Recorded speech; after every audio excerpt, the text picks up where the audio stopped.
making curd, okay?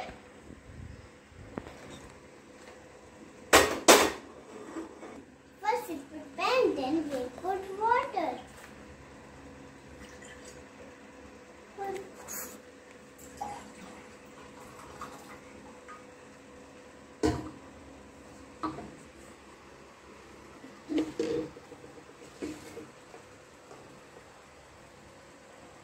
Now we are putting tulsi leaf. It is very healthy. You all should put it in curd.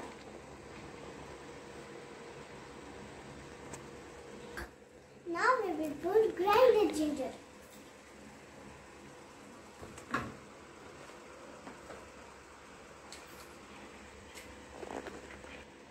Now just put it tej patta.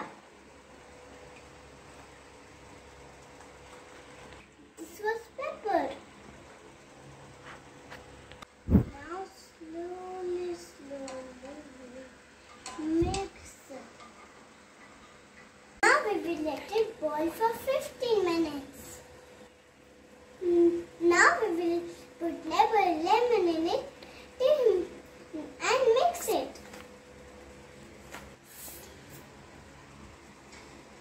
For Mama, for Daddy, for me.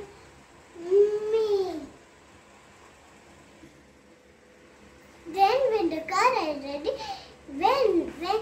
when the curd is ready, now we will put it in all three. Curd is ready. Thank you for watching.